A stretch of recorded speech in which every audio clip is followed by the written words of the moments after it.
चलिए, good evening everyone.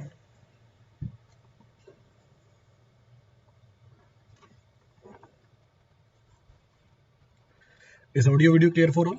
Audio video clear है सबके लिए?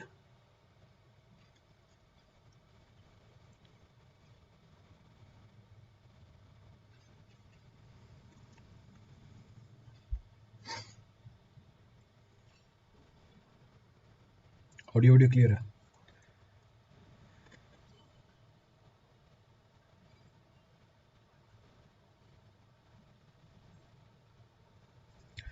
चलिए, so the last class we were discussing about capillarity. Last class में हम डिस्कस कर रहे थे कैपिलरिटी के बारे में। तो कैपिलरिटी के बारे में हमने डिस्कस कर लिया था कि कौन कौन से फैक्टर उसे अफेक्ट करते हैं। Then we have discussed that how to apply capillarity in the soil. Soil में कैपिलरिटी को कैसे अप्लाई करते हैं, क्या मॉडिफिकेशंस किए जाते हैं। फिर आपको हाइट ऑफ कैपिलरी राइज बता दिया था अलग अलग सॉइल के अंदर। So height of capillary rise for different types of soil were being discussed. और लास्ट में एक प्रॉब्लम कराई थी आपको कैपिलरी राइज की। In the last we discuss on problem on capillary rise. तो अब तक की ये डिस्कशन करी थी हमने कैपिलरिटी की। Up till here this was a discussion of capillarity. In today's class, we'll be talking about the impact of the capillarity over the engineering properties of the soil. आज की क्लास में हम ये discuss करेंगे कौन कौन से प्रोसेसेस के अंदर कैपिलरिटी इन्वॉल्व होती है। So in today's class, we'll discuss in which of the engineering processes capillarity is involved. तो अभी तक तो हम बस थ्योरी कर रहे थे, अब जो उसकी प्रैक्टिकल एप्लीकेशन है उसकी बात निकालेंगे। We'll talk about the practical application of the capillarity in today's class. अब कौन कौन से प्रोसेसेस हैं जिसमें कैपिलरिटी इन्वॉल्व होती है उसको एक एक करके उठाते हैं। That we'll refer one by one. So first of the process is termed as slaking of clay. So first of the process is termed as slaking of clay. अभी slaking of clay में कैसे capillarity involved है उसकी analysis की जाएगी। How in slaking of clay capillarity is involved that we'll discuss. अब क्या होती है slaking of clay? Slaking का मतलब होता है disintegration। तो इसका जो literal मतलब है वो तो मैं बता ही देता हूँ आपको। So literal meaning of this is means disintegration. तो इसका मतलब होता है disintegration। तो disintegration हो गई clay की। अब कैसे हो जाती है उसको समझते हैं। When a sample of clay which is dried up to its minimum value, हमने सैंपल लिया क्ले का, उसको ड्राई किया। जब हमने सैंपल लिया उसको ड्राई किया तो उसका वॉल्यूम कम होता जाएगा। श्रिंकेज लिमिट के बाद अगर आप उसको ड्राई करोगे उसके वॉल्यूम में कोई चेंज नहीं आएगी। जब वाटर कंटेंट जीरो हो जाएगा तब भी उसकी वॉल्यूम बराबर होगी then the volume at the shrinkage limit. तो ये कहानी तो हमने कर रखी है प्रॉपर्टीज ऑफ सॉइल के अंदर। तो मैंने एक ड्राई सैंपल लिया क्ले का। I have taken a dry sample of the clay. If I am considering a dry sample of clay, इसका मतलब उसके वॉइड्स में क्या प्रेजेंट है।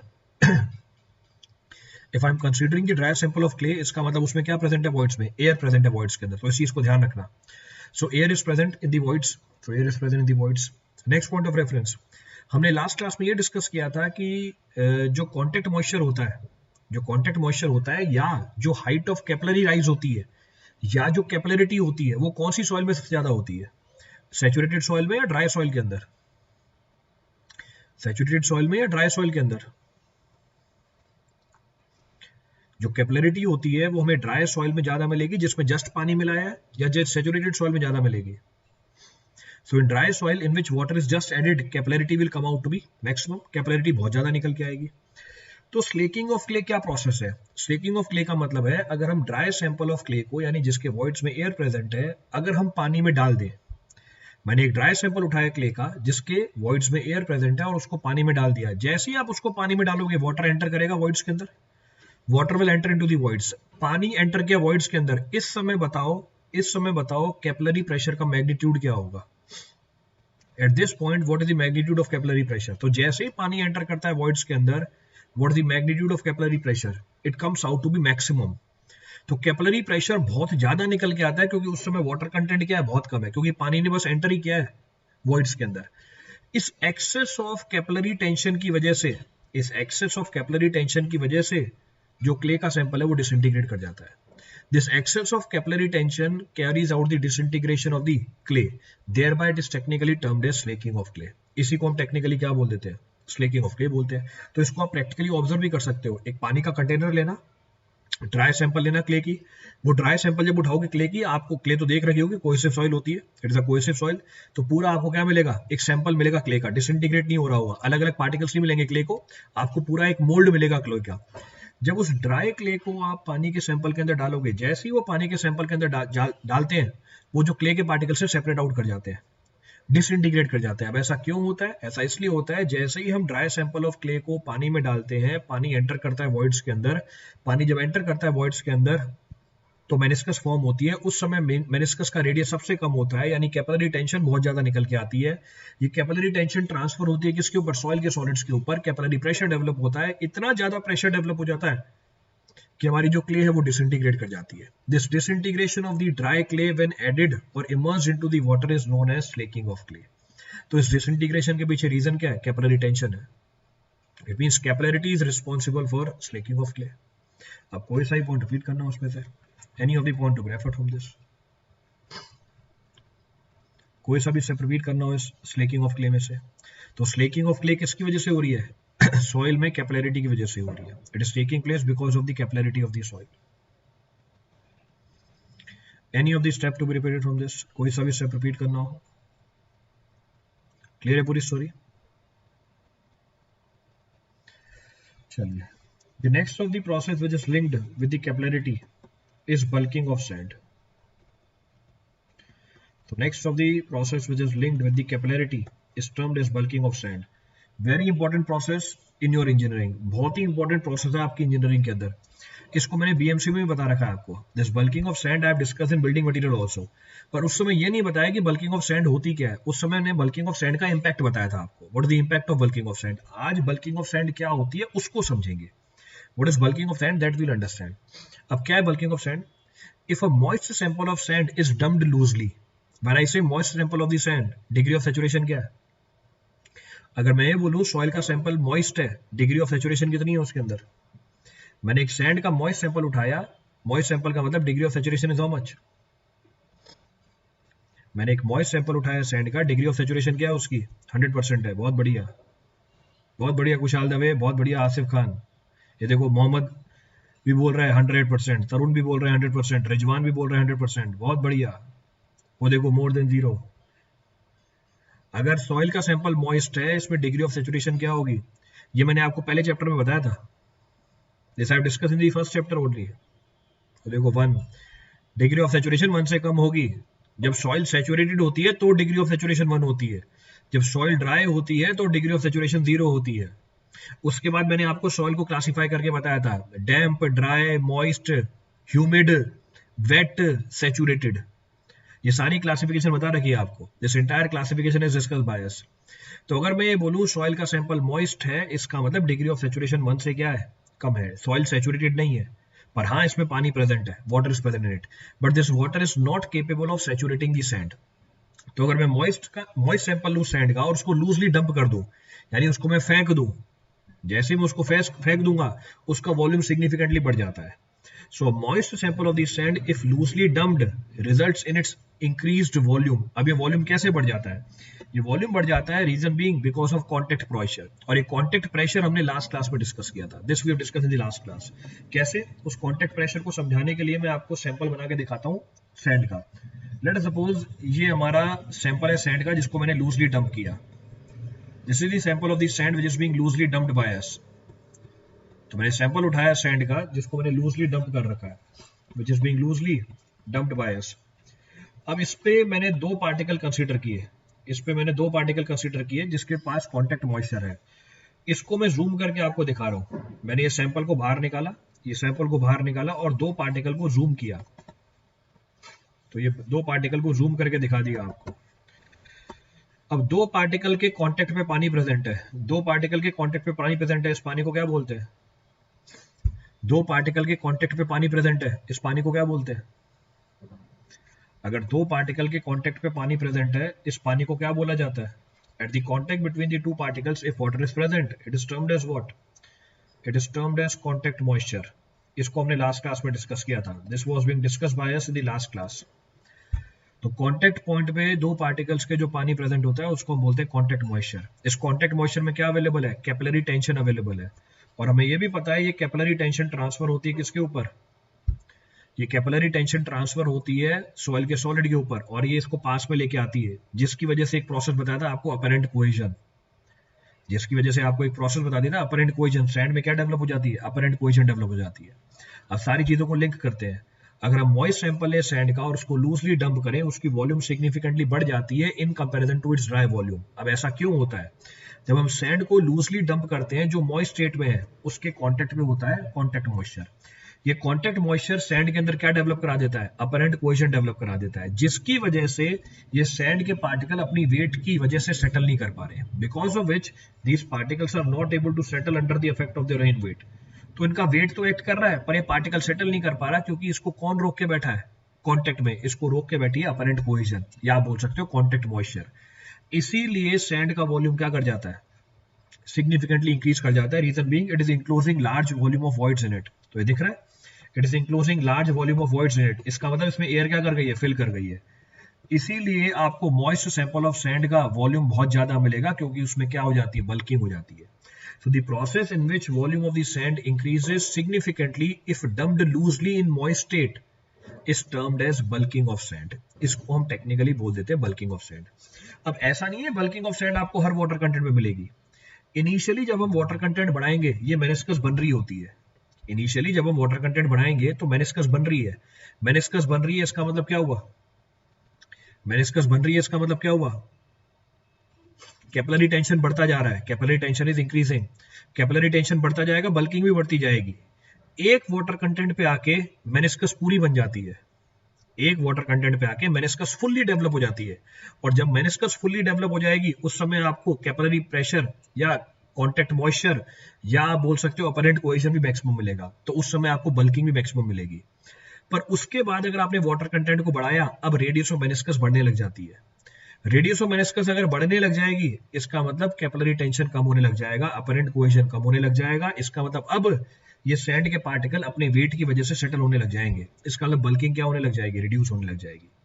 तो इनिशियली वाटर कंटेंट के बढ़ने के साथ ये बल्किंग बढ़ती है, क्योंकि मेनिस्कस डेवलप हो रही होती है।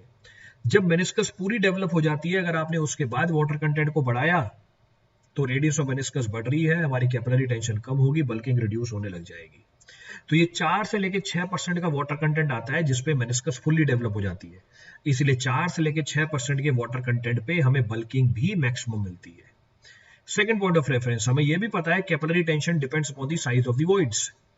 जितना छोटा वॉइड का साइज होगा उतनी ही ज्यादा होती है कैपिलरी टेंशन, और साइज ऑफ वॉइड डिपेंडेंट होता है साइज ऑफ पार्टिकल के ऊपर।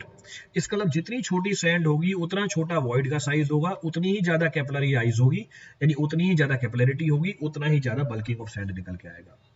इसका मतलब मैंने ये बल्किंग को 2 वेरिएबल से रिलेट किया, एक वाटर कंटेंट से और दूसरा पार्टिकल की साइज से। इस बात को समझाने के लिए मैं आपको कर्व भी बना के देता हूँ। तो मैंने 2 वेरिएबल लिए और दोनों वेरिएबल को मैं एक साथ बता देता हूँ आपको। I can refer both the variable simultaneously. तो दोनों वेरिएबल को एक साथ समझ लेते हैं। तो हमारी जो बल्किंग है, the bulking is being marked on y axis, और वाटर कंटेंट को मार्क कर रखा है हमने x एक्सिस पे। Water content is being marked on x axis. तो इनिशियली जब वाटर कंटेंट बढ़ता है, हमारी बल्किंग बढ़ रही है, और बल्किंग इज इंक्रीजिंग। एक पॉइंट पे आके, यानी एक वाटर कंटेंट पे आके, कौन से वाटर कंटेंट पे आके, 4 से लेके 6% पे बल्किंग मैक्सिमम हो जाती है, क्योंकि मेनिस्कस इज फुल्ली डेवलप्ड।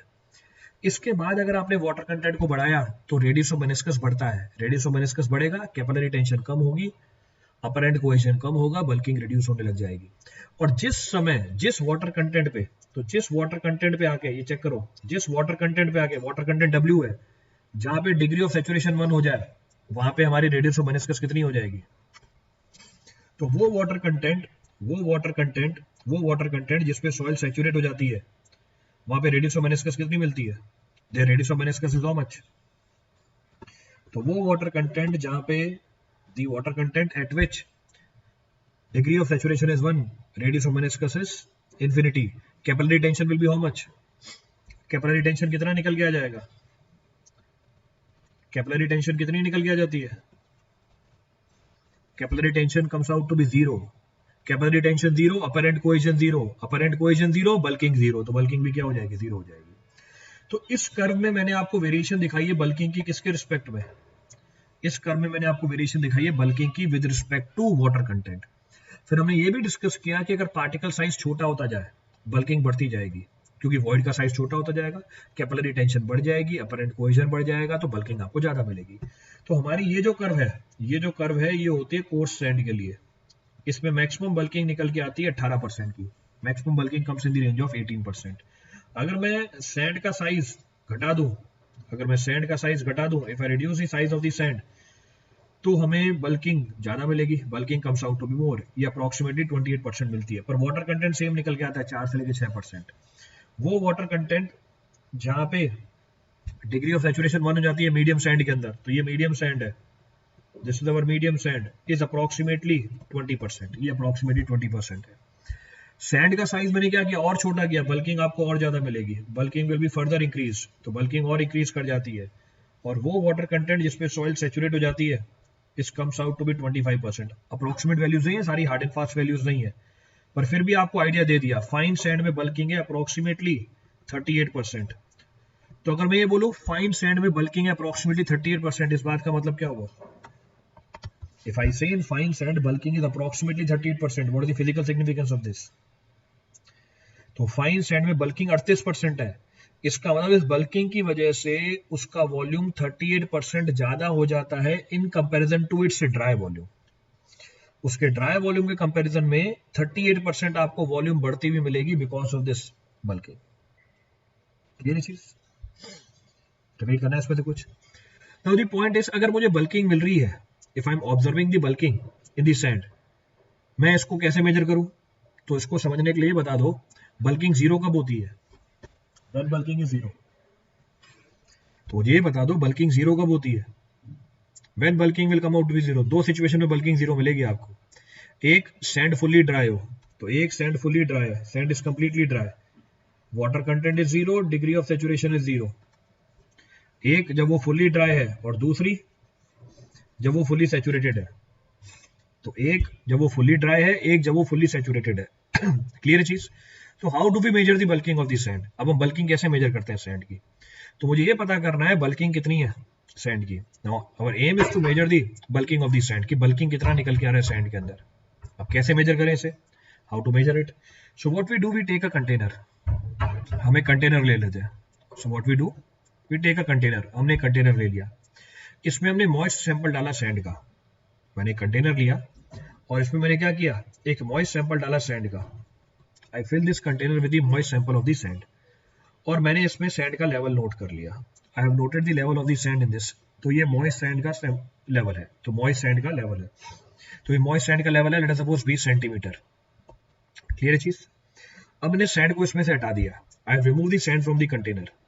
अब मैंने सैंड को इस कंटेनर में से रिमूव कर दिया और इस कंटेनर को फिल कर दिया पानी से। Now this container is filled with the water. अब मैंने वही कंटेनर उठाया और उस कंटेनर को फिल कर दिया पानी से। Now this container is completely filled with the water. Clear चीज? ये जो सैंड थी पहले वाले कंटेनर के अंदर, जिसको मैंने एम्प्टी कर दिया, इस सैंड को उठा के मैंने पानी में डाला। इस सैंड को उठाया और पानी में डाल दिया। जैसे ही मॉइस्ट सैंड को पानी में डालोगे, डिग्री ऑफ सैचुरेशन कितनी हो जाएगी? 1 हो जाएगी, बल्किंग 0 हो जाएगी। ये सैंड हमारी सेटल कर जाएगी इसके नीचे। So sand will settle in the container, तो सैंड सेटल कर जाएगी कंटेनर के अंदर। तो इसका मतलब सैचुरेटेड सैंड की आपको जो हाइट मिलेगी कंटेनर में, वो कंपैरेटिवली छोटी मिलेगी। तो सैचुरेटेड सैंड की जब मैंने हाइट निकाली, ये निकल के आती है 15 सेंटीमीटर। तो सैचुरेटेड सैंड की जो हाइट निकाली, ये निकल के आती है 15 सेंटीमीटर। तो सैचुरेटेड सैंड की जो हाइट निकाली, ये निकल के आती है 15 सेंटीमीटर। एरिया तो वही है कंटेनर का। तो मुझे बताओ बल्किंग कितनी थी सैंड की? What was the bulking of the sand? तो मॉइस्ट सैंड में कितने परसेंटेज बल्किंग हो रही थी? तो मॉइस्ट सैंड में कितने परसेंटेज बल्किंग मिल रही थी आपको?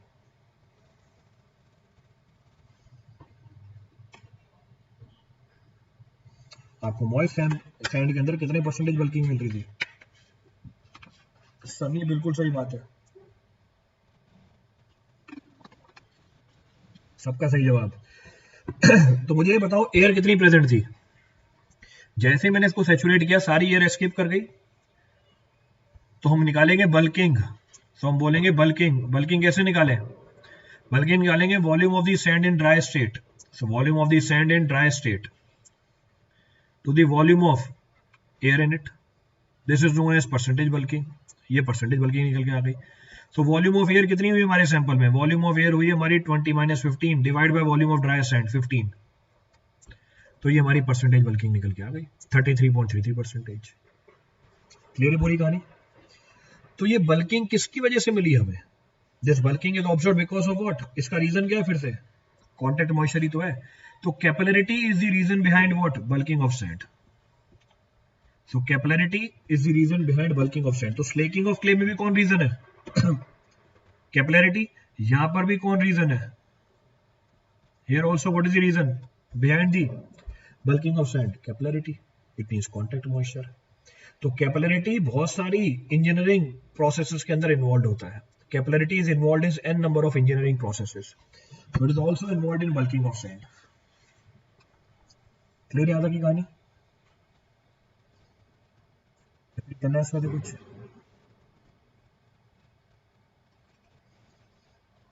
Any of the step to be referred from this? कोई सा भी स्टेप रिपीट करना हो किसी के लिए?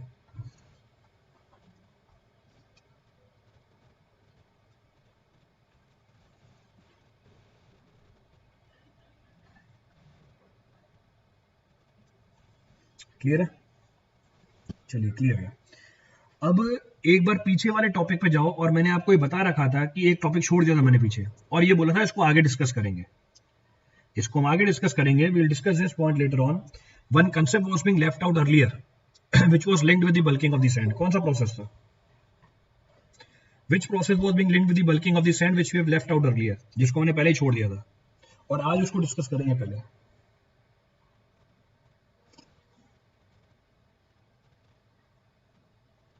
Today we will discuss it. मैंने एक प्रोसेस छोड़ दिया था पीछे which was linked with the bulking of the sand, जो लिंक्ड था बल्किंग ऑफ सैंड से। अब बल्किंग ऑफ सैंड तो आपको बता दी है, पहले उस प्रोसेस को कवर करेंगे तब आगे चलेंगे, देन विल कंटिन्यू। तो पहली चीज, हाँ बिल्कुल सही बात है, राजीव कुमार ने भी सही बताया और प्रिंस ने भी सही बताया। तो प्रिंस कुमार, राजीव कुमार दोनों ने अलग अलग जवाब दिए, पर दोनों ने सही बात बताई है। Collapsibility chapter number 1, poorly graded sand chapter number 4, ये दोनों बातें लिंक्ड है बल्किंग ऑफ सैंड से। तो पहले बात करते हैं हम कोलैप्सिबिलिटी की। कोलैप्सिबल सॉइल क्या होती है? कोलैप्सिबल सॉइल वो सॉइल होती है जिसका वॉल्यूम डिक्रीज कर जाता है, जिसका वॉल्यूम डिक्रीज कर जाता है वाटर कंटेंट के बढ़ने से, without any increment of the load. तो हमें पता है कंप्रेसिबिलिटी में तो क्या होता है सॉइल की कंप्रेसिबिलिटी में, अगर मैं वाटर कंटेंट बढ़ाऊं तो वॉल्यूम बढ़ता है, अगर मैं वाटर कंटेंट बढ़ाऊं तो वॉल्यूम बढ़ता है। पर कोलैप्सिबल सॉइल क्या होती है? कोलैप्सिबल सॉइल वो सॉइल होती है जिसमें वाटर कंटेंट के बढ़ने के साथ वॉल्यूम कम हो जाता है। अब क्यों कम हो जाता है, जरा रीजन बताना है इसका। कोलैप्सिबल सॉइल में वाटर कंटेंट के बढ़ने के साथ वॉल्यूम कम हो जाता है, रीजन बीइंग व्हाट? लोड तो कांस्टेंट रखा हुआ है, वॉल्यूम क्यों कम हो रही है? Why volume of collapsible soil is decreasing with increase in water content? क्योंकि उसके अंदर क्या प्रेजेंट है? कैपिलरिटी प्रेजेंट है। तो कोलैप्सिबल सॉइल जैसे सैंड, ये कोलैप्सिबल सॉइल होती है, सिल्ट कोलैप्सिबल सॉइल होती है। तो क्योंकि उसमें कॉन्टैक्ट मॉइस्चर अवेलेबल होता है, कॉन्टैक्ट मॉइस्चर की वजह से उसमें बल्किंग होती है, कॉन्टैक्ट मॉइस्चर की वजह से उसमें बल्किंग होती है। तो अगर हम उसमें वाटर कंटेंट बढ़ा रहे हैं, अगर हम उसमें वाटर कंटेंट बढ़ा रहे हैं, इसका मतलब क्या हुआ? If I am increasing the water content of the collapsible soil, it means I am reducing the capillarity in it. अगर मैं कैपिलरिटी घटा रहा हूं, इसका मतलब मैं अपरेंट कोहेजन को घटा रहा हूं। अगर मैं अपरेंट कोहेजन को घटा रहा हूं, इसका मतलब बल्किंग क्या हो रही है? कम हो रही है। अगर बल्किंग कम हो रही है, इसका मतलब वॉल्यूम क्या होता जाएगा? रिड्यूस होता जाएगा। It means volume will decrease. तो collapsibility is because of the bulking process. Collapsibility किसकी वजह से है? कैपिलरिटी की वजह से ही है। क्लियर है कहानी कोलैप्सिबिलिटी की? कोई सा ही पॉइंट रिपीट करना उसमें से? Any point to be referred from this for anyone? बिल्कुल सही बात है, वॉल्यूम कम होने लग जाएगा इसका, its volume will start decreasing. Clear है? चलिए नेक्स्ट पॉइंट ऑफ रेफरेंस। अब बहुत ही इंपॉर्टेंट चीज कि पुअरली ग्रेडेड सैंड में, पुअरली ग्रेडेड सैंड के अंदर जो थ्योरी है हमारी लुब्रिकेशन की कॉम्पैक्शन के अंदर, वो एप्लीकेबल नहीं होती है। पुअरली ग्रेडेड सैंड में जो हमारी थ्योरी है लुब्रिकेशन की कॉम्पैक्शन के लिए, वो एप्लीकेबल नहीं होती है। For poorly graded sand it is not applicable. फिर हमने ये भी डिस्कस किया था, for poorly graded sand gamma D comes out to be very less, OMC comes out to be very high. ये कर्व बना के दिखाए थे मैंने आपको, compaction curve. I have discuss compaction curve of poorly graded sand. तो poorly graded sand में lubrication की थ्योरी काम नहीं करती। अब क्यों काम नहीं करती, उस बात को समझने से पहले, उस बात को समझने से पहले मुझे बताओ नॉर्मल कॉम्पैक्शन कर्व कैसी होती है हमारी। How our normal compaction curve is, अगर हमारी नॉर्मल कॉम्पैक्शन कर्व को देखें it is somewhat like this.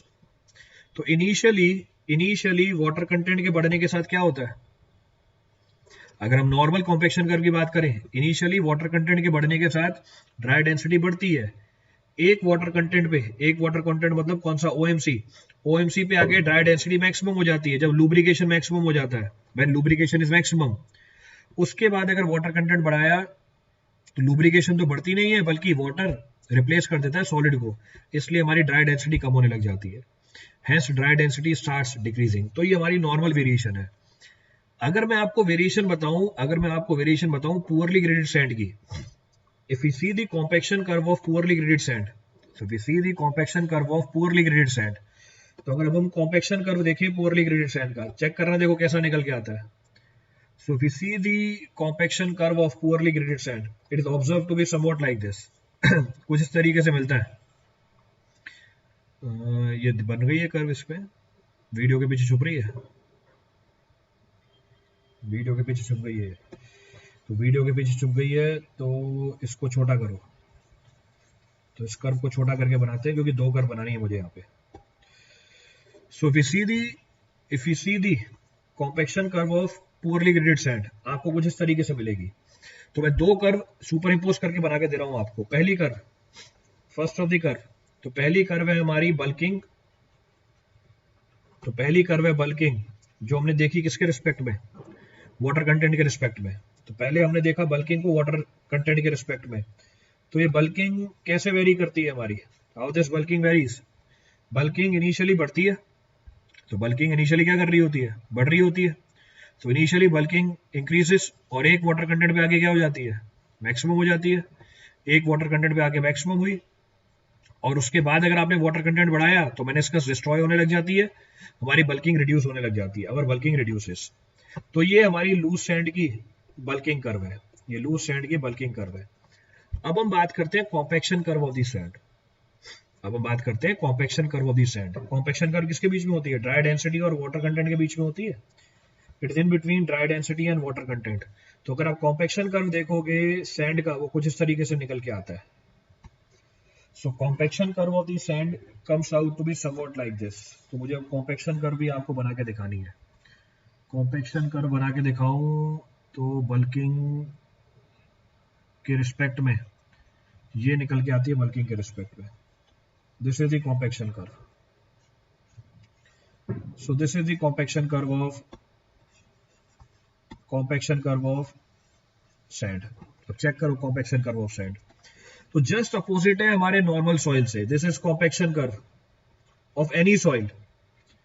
तो ये जनरल कॉम्पैक्शन कर्व है किसी भी सॉइल का, तो compaction curve of any soil, ये कॉम्पैक्शन कर्व है लूज सैंड का। This is compaction curve of loose sand. अब चेक करो, पहली बात तो लुब्रिकेशन थ्योरी सैंड के लिए काम ही नहीं करती। Lubrication theory does not work for the sand. Reason being sand में क्या होती है, बल्किंग होती है। तो अगर मैंने वाटर कंटेंट को बढ़ाया सैंड के अंदर तो सैंड का वॉल्यूम क्या करने लग जाता है, इनिशियली अगर मैंने वाटर कंटेंट को बढ़ाया सैंड के अंदर तो सैंड का वॉल्यूम क्या होने लग जाता है। If I increase the water content in the sand, initially its volume starts increasing or decreasing.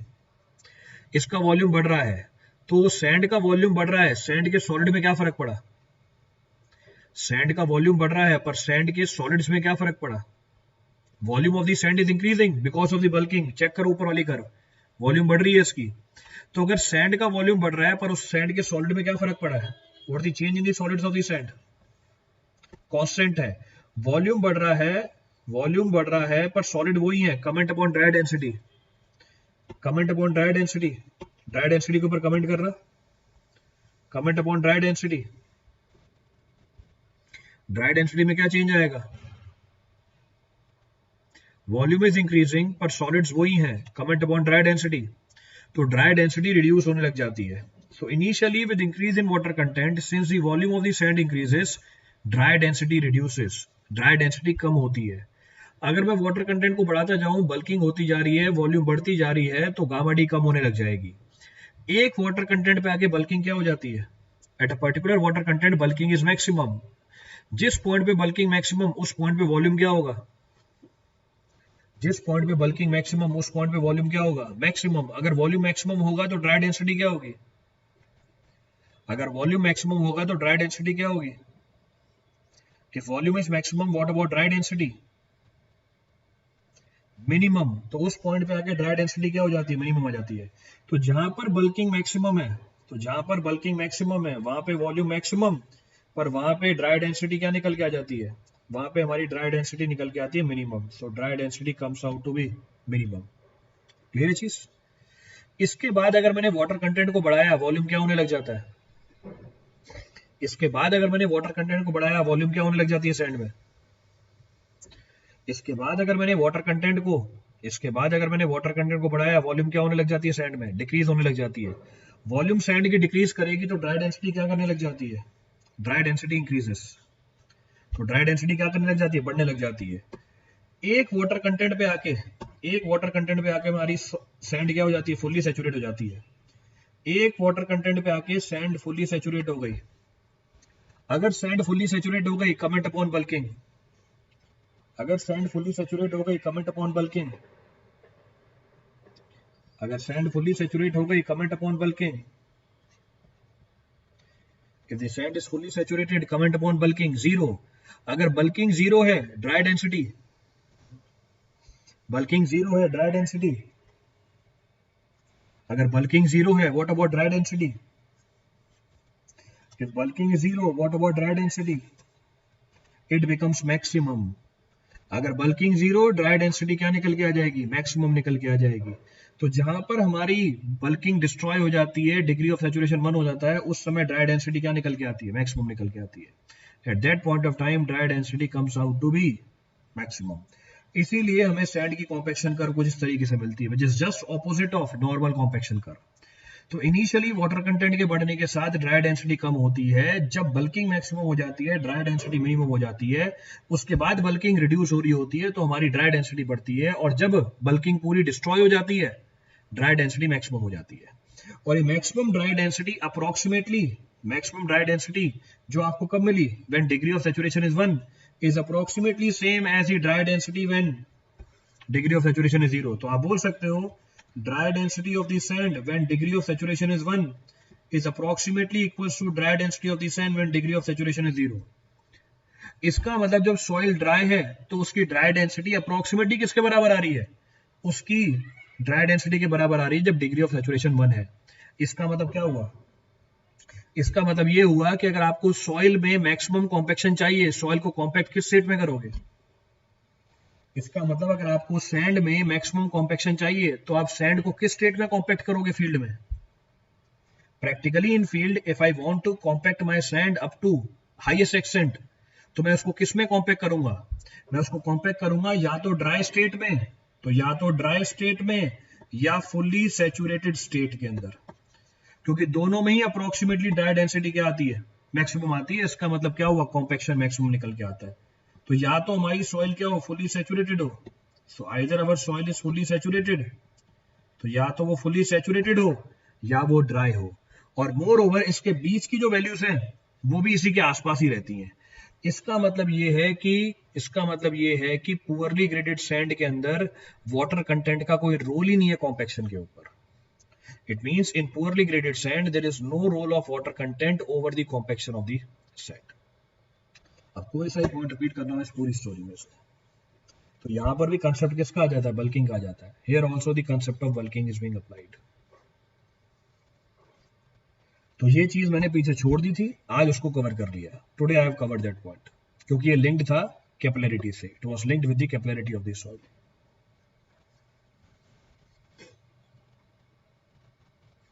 Clear है पूरी स्टोरी। अब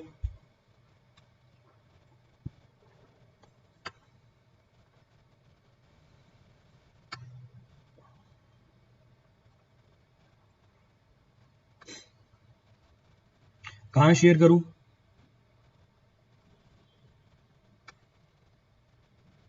where I share the link after the class. Class के बाद लिंक कहां शेयर करूं, ग्रुप का।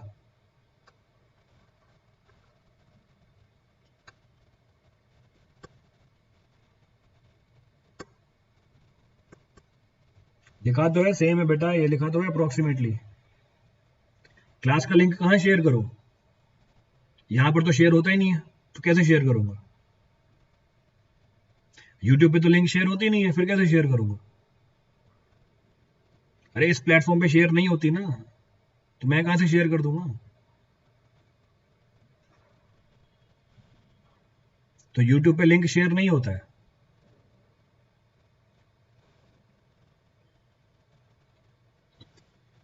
क्लियर है चीज? कोई सा पॉइंट रिपीट करना है इसमें से? Any point to be refer from this for anyone? चलिए, so we are done with the bulking of sand, we are done with the slaking of clay. तो स्लेकिंग ऑफ क्ले कर लिया, bulking of sand कर लिया, ये दोनों point हमारे cover हो गए। These two points are cover. अब आगे बढ़ते हैं। Next of the process in which capillarity is involved. अगला प्रोसेस जिसमें कैपिलरिटी इन्वॉल्व है is termed as cross section. So next of the process, तीसरा process, so third of the process in which capillarity is involved, तीसरा process जिसमें capillarity involve होती है is termed as frost section. Frost sections are further of two type. ये फिर से आगे दो तरह के होते हैं, frost boil and frost heave. These are of two types, frost boil and frost heave. चलिए अब देखते हैं, देखिए पूरी कहानी क्या है। Refer the entire story, refer the entire story. क्या है स्टोरी पूरी फ्रॉस्ट सेक्शन की? What is the frost section? So frost section means freezing and melting of the water, freezing and melting of the water into the soil and its impact over the soil is termed as frost section. Freezing and melting of the water into the soil and its impact over the soil is termed as frost section. अगर soil के अंदर पानी freeze कर जाए फिर दोबारा melt कर जाए, इसका क्या फर्क पड़ता है सॉइल के ऊपर, इसको हम बोलते हैं फ्रॉस्ट सेक्शन। अब ये फ्रॉस्ट सेक्शन दो टाइप का होता है, एक होता है फ्रॉस्ट हीव, एक होता है फ्रॉस्ट बॉइल। हीव का मतलब होता है राइज करना, तो हीविंग मीन्स टू राइज। तो अगर ग्राउंड लेवल राइज कर जाएगा हम बोलते हैं ग्राउंड लेवल हीव कर गया, हीविंग हो गई ग्राउंड की। अब क्या है फ्रॉस्ट सेक्शन, इसको समझने की कोशिश करते हैं। Will try to understand this frost section. Let us suppose ये हमारा ग्राउंड लेवल है, let us suppose this is our ground level, तो ये हमारा ग्राउंड लेवल निकल के आ गया। This is our water table level, ये इसके अंदर पानी प्रेजेंट है। तो let us suppose if the temperature surrounding the water, if the temperature surrounding the water falls below the freezing point of the water, तो जो टेम्परेचर है surrounding the water वो फॉल कर गया किसके नीचे? पानी के फ्रीजिंग पॉइंट के नीचे। इसका मतलब सॉइल के वॉइड्स में जो पानी प्रेजेंट है वो किसमें कन्वर्ट हो जाएगा? इसका मतलब सॉइल के वॉइड्स में जो पानी प्रेजेंट है वो कन्वर्ट हो जाएगा आइस के अंदर। And the volume of the ice is comparatively more than the volume of water. Approximately 9% ज्यादा वॉल्यूम होता है आइस का देन वाटर। तो अगर सॉइल के सराउंडिंग में जो टेम्परेचर है वो पानी के फ्रीजिंग पॉइंट से कम हो जाए तो सॉइल के वॉइड्स के अंदर जो पानी प्रेजेंट है वो कन्वर्ट हो जाता है आइस में, क्योंकि आइस का वॉल्यूम पानी के वॉल्यूम से ज्यादा होता है। इसका मतलब सॉइल के अंदर जो वॉइड्स है उसका वॉल्यूम बढ़ गया। अगर सॉइल के अंदर वॉइड्स का वॉल्यूम बढ़ गया इसका मतलब सॉइल का वॉल्यूम बढ़ गया। So we know volume of soil is equal to volume of void plus volume of solid. तो जो वॉइड्स में पानी था वो आइस में कन्वर्ट हुआ, आइस का वॉल्यूम पानी के वॉल्यूम से ज्यादा, इसका मतलब वॉइड्स का वॉल्यूम बढ़ा, और जब वॉइड्स का वॉल्यूम बढ़ जाएगा इसका मतलब सॉइल का वॉल्यूम बढ़ जाएगा। अभी जो सॉइल का वॉल्यूम बढ़ा ये हमें दिखता कैसे है? ये हमें दिखता है उसके हाइट के फॉर्म में। तो जो ग्राउंड लेवल है वो राइज कर जाती है, ग्राउंड लेवल राइजेस। तो एरिया तो चेंज नहीं होता सॉइल मास का, वो इनफाइनाइट है एरिया। तो जो ग्राउंड का लेवल है वो हीव कर जाता है, इसलिए हम इसको बोलते हैं हीविंग। ये हीविंग किसकी वजह से हुई? पानी के आइस में कन्वर्ट होने की वजह से हुई। Thereby it is termed as frost heave, इसलिए इसको टेक्निकली क्या बोला जाता है? फ्रॉस्ट हीव बोला जाता है। Thereby it is technically termed as heaving of the soil. अब लेट अस सपोज जो टेम्परेचर है हमारे सॉइल के सराउंडिंग में, जो टेम्परेचर है सॉइल के सराउंडिंग में वो इंक्रीज कर जाता है। अगर वो इंक्रीज कर जाएगा temperature above the freezing point of the water, जो आइस प्रेजेंट है सॉइल के अंदर वो कन्वर्ट हो जाएगी वाटर के अंदर। आइस कन्वर्ट हो गई वाटर के अंदर, इसका मतलब वॉल्यूम कम हो जाएगा। वॉल्यूम कम हो जाएगा इसका मतलब सॉइल क्या कर जाएगी? अब सेटल कर जाएगी। तो वो प्रोसेस जिसमें सॉइल के अंदर जो आइस प्रेजेंट है दोबारा वाटर के अंदर कन्वर्ट हो जाए, इसको हम बोलते हैं फ्रॉस्ट बॉइल। तो फ्रॉस्ट बॉइल से सॉइल क्या कर जाती है? सेटल कर जाती है। फ्रॉस्ट बॉइल से सॉइल सेटल कर जाती है, और जो आइस कन्वर्ट हुआ पानी के अंदर वो सॉइल को सॉफ्ट बना देता है। तो पानी लिबरेट हुआ, इससे क्या हो जाती है? सॉइल सॉफ्ट हो जाती है, जिसकी वजह से उसकी स्ट्रेंथ कम हो जाती है, because of it strength reduces. तो फ्रॉस्ट सेक्शन का मतलब क्या है? फ्रॉस्ट सेक्शन का मतलब है सॉइल के अंदर जो पानी प्रेजेंट है अगर वो फ्रीज कर जाए और मेल्ट कर जाए, इसका क्या फर्क पड़ेगा सॉइल की प्रॉपर्टी के ऊपर। तो या तो सॉइल में आपको फ्रॉस्ट हीव मिलेगी या सॉइल में आपको फ्रॉस्ट बॉयल मिलेगी। फ्रॉस्ट हीविंग से वॉल्यूम बढ़ जाएगा सॉइल का, फ्रॉस्ट बॉयल से वॉल्यूम कम हो जाएगा सॉइल का, the volume of the soil will decrease. Clear है पूरी कहानी? रिपीट करना है इसमें से कुछ? Any point to be referred from this for anyone?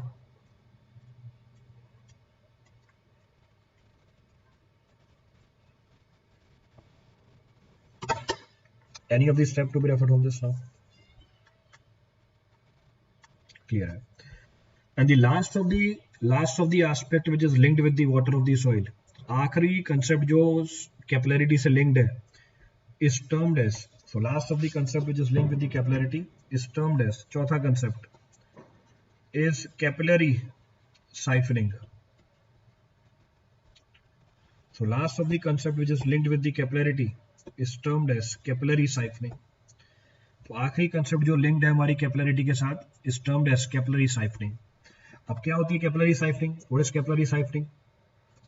Capillary siphoning मिलती है हमें डैम्स के अंदर। Capillary siphoning is observed in the case of the dams. Dams मतलब रिजर्वॉयर। अब कैसे मिलती है जरा इसको चेक करते हैं। लेट्स सपोज ये हमारा डैम है, दिस इज द रिजर्वॉयर। ये रिजर्वॉयर का काम क्या है? What is the purpose of the reservoir? What is the purpose of the reservoir? ये जो रिजर्वॉयर हमने बनाया है इसका पर्पस क्या है? ये जो रिजर्वॉयर हमने बनाई है, what the purpose of this reservoir? This reservoir which is being shown to you, what is the purpose of this reservoir? इस रिजर्वॉयर का पर्पस है पानी स्टोर करके रखना। बिल्कुल सही बात है। किसने बताया? पीटर फ्रॉस्ट ने। तो Peter Frost, your statement is absolutely correct. तो इसका काम है पानी को स्टोर करके रखना। क्लियर है? अभी कॉम्पेक्शन में हमने डिस्कस किया था कि रिजर्वॉयर के सेंटर पे हम क्या प्रोवाइड कर देते हैं? रिजर्वॉयर के सेंटर पे हम क्या प्रोवाइड कर देते हैं? इम्परमेबल लेयर प्रोवाइड कर देते हैं। तो उसकी कोर कैसी होती है? इम्परमेबल होती है। इसकी कोर कैसी होती है? इम्परमेबल होती है। इम्परमेबल मतलब इस कोर का पर्पस होता है ये पानी की सीपेज को परमिट नहीं करे। तो purpose of the core is what? Not to prevent the, तो purpose of the core is what? Not to prevent the seepage through the body of the dam. इसलिए हमने सॉइल कैसी रखी हुई है कोर के अंदर? इम्परमेबल रखी हुई है। Hence the impermeable core is being made up of a soil whose permeability is very less, जिसकी परमेबिलिटी क्या हो? बहुत कम हो। क्लियर है चीज? Next point of reference. Next point of reference, ये हमारा हाईएस्ट फ्लड लेवल है। This is our highest flood level. Highest flood level पे जो हमारी बाहर वाली जो सॉइल है ये तो इम्परमेबल है, पर बाहर वाली जो लेयर है वो परवियस है, वो इम्परमेबल नहीं है। That is not impermeable. तो मुझे ये बताओ बाहर वाली सॉइल में पानी का लेवल किसके बराबर मिलेगा? तो जो इम्परमेबल कोर के चारों तरफ सॉइल प्रेजेंट है उसमें पानी का लेवल किसके बराबर मिलेगा? It's water level will be equal to the highest flood level only. तो जो हमारी आउटर कोर है, जो आउटर कोर है उसमें पानी के level same high flood level के बराबर मिलेगा। So it is fully saturated up to high flood level. Clear है चीज? फिर हमें यह भी पता है कैपिलरिटी होती है सॉइल के अंदर। We are also known to the fact because of capillary forces water is pulled in the upward direction. पानी पुल होता है वर्टिकली भी और हॉरिजॉन्टली भी। तो जो हमारी सॉइल है जो कोर के चारों तरफ प्रेजेंट है उसमें हमें कैपिलरी राइज मिला, उसमें हमें कैपिलरी राइज मिला HT। HT की वैल्यू आपको निकालने आती है। It is equal to 4TS upon gamma W into D into cos theta. हमें ये कैलकुलेट करने आता है। Now the point is if the maximum height of the capillary rise, ये जो मैक्सिमम हाइट है कैपिलरी राइज का अगर ज्यादा निकल के आ गया, if the maximum height of the capillary rise comes out to be more than the height of the core above the highest flood level, if the maximum height of the capillary rise, so I can say if HC maximum is more than H, what is the impact of this?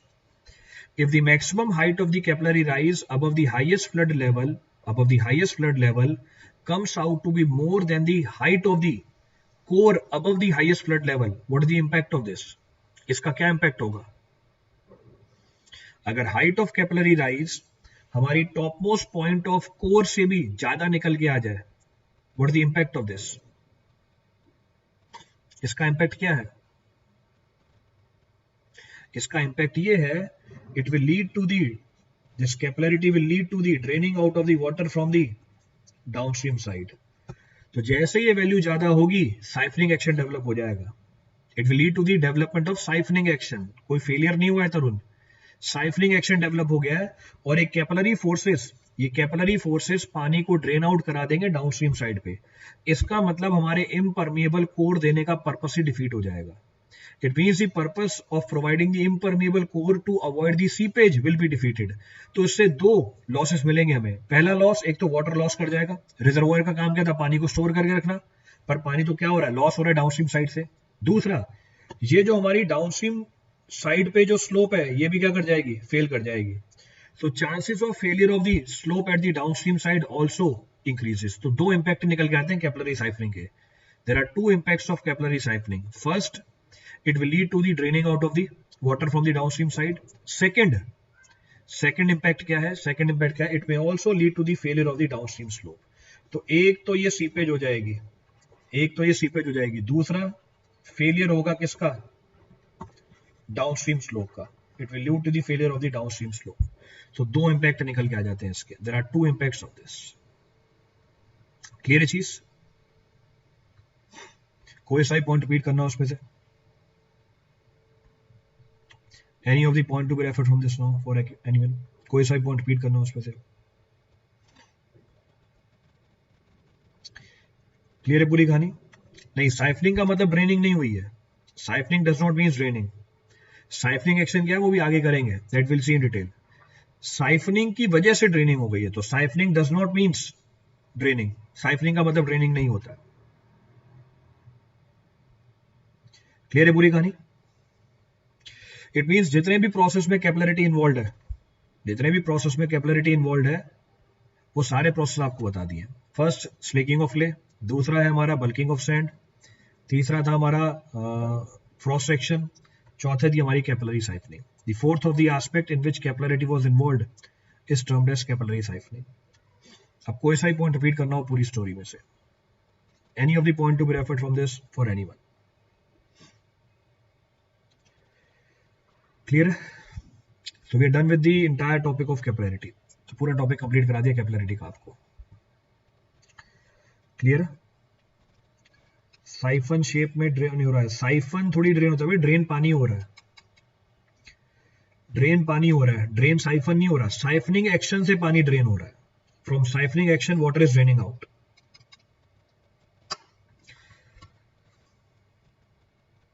तो siphoning वो process है, siphoning की process से पानी drain हो रहा है.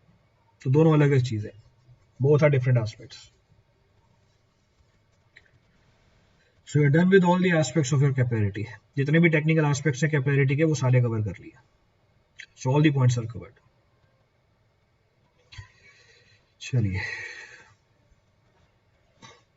सो बाकी फिर कल करते हैं. Rest will discuss tomorrow. कल आपकी क्लास स्टार्ट हो जाएगी स्ट्रेसेस की, तो अफेक्टिव स्ट्रेस और seepage will start from tomorrow. तो कल अफेक्टिव स्ट्रेस सीपेज दोनों स्टार्ट हो जाएंगे. चलिए, thank you everyone. Rest will discuss tomorrow. बाकी कल डिस्कस करते हैं.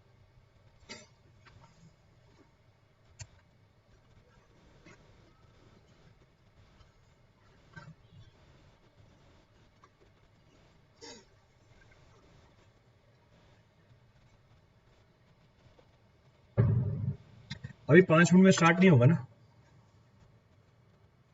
5 मिनट में स्टार्ट करूंगा कोई मतलब ही नहीं है. नोट्स सारे ग्रुप पे अवेलेबल है, शेयर किए थे मैंने आज ग्रुप पे. All the notes are available on the group. तो जितने भी नोट्स हैं वो अवेलेबल हैं ग्रुप पे, वहां से आप रेफर कर सकते हैं. आज मैंने दिन में शेयर कर दिए थे ग्रुप पे. तो पूरी जियो टेक्निकल इंजीनियरिंग के और फाउंडेशन इंजीनियरिंग के नोट्स शेयर है वहां पे, तो वहां से आप उठा सकते हैं. चलिए, थैंक यू एवरीवन.